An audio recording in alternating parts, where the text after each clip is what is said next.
Trump প্রশাসনের শুল্ক নীতি নিয়ে আলোচনা ও সমালোচনা চলছে বিশ্বজুড়ে। তবে প্রশ্ন হচ্ছে, এই বাণিজ্য যুদ্ধ কি হঠাৎ করেই শুরু, নাকি এর পেছনে যুক্তরাষ্ট্রের দীর্ঘমেয়াদী কৌশল আছে? প্রেসিডেন্ট ডোনাল্ড ট্রাম্পের অর্থনৈতিক নীতি হলো আমেরিকা ফার্স্ট। তবে তার মতে একদিন যুক্তরাষ্ট্র বৈশ্বিক অর্থনীতিতে এমন ভাবে অংশ নিয়েছে যেখানে আমেরিকান শ্রমিক, কৃষক ও কারখানা ছিল ক্ষতির মুখে। তবে তার মতে এতদিন যুক্তরাষ্ট্র বৈশ্বিক অর্থনীতিতে এমন ভাবে অংশ নিয়েছে যেখানে আমেরিকান শ্রমিক, কৃষক ও কারখানা ছিল ক্ষতির মুখে। অনেকেই যুক্তরাষ্ট্রের পণ্য বাণিজ্যের ঘাটতির কথা বলেন, কিন্তু ভুলে যান পরিষেবা বা সার্ভিস সেক্টরে যুক্তরাষ্ট্র বৈশ্বিকভাবে এগিয়ে রয়েছে।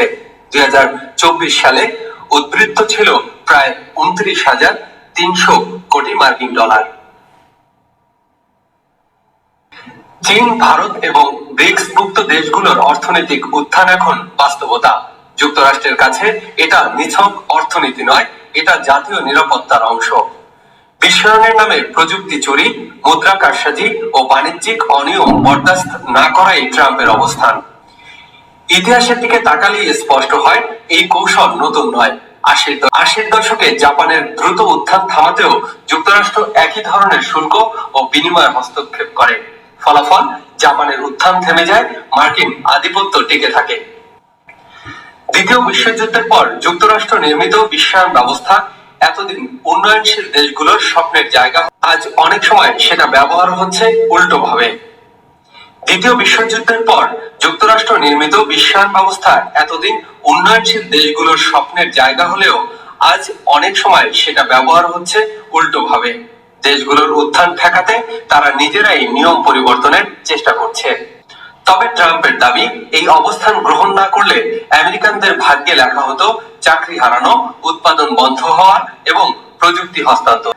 উদীয়মান দেশগুলোর মধ্যে ভারত অন্যতম, কিন্তু ট্রাম্পের দৃষ্টিতে ভারতকে এখন পূর্ণ অর্থনৈতিক সহযোগী হিসেবেই দেখা হচ্ছে। যুক্তরাষ্ট্র চায় ভারতের বিশাল কৃষি ও সেবা খাতের বাজারে প্রবেশাধিকার, কিন্তু ভারত তাতে রাজি নয়। অনেক অর্থনীতিবিদ বলছেন, ট্রাম্প হয়তো এক ধরনের অর্থনৈতিক ন্যাশনালিজম চালু করছেন। তবে এর মাধ্যমে বিশ্বকে চ্যালেঞ্জ ছুড়ে দিচ্ছেন, আমেরিকা আর নিঃশর্ত বিশ্বায়নের পক্ষে নেই। ট্রাম্পের শুল্ক নীতি যদি আগামীর পথে নতুন কাঠামো তৈরি করে দেয়, তবে সেটা বিশ্বায়নের মৃত্যু ঘণ্টা নয়, বরং নতুন ভারসাম্য প্রতিষ্ঠার শুরু হতে পারে।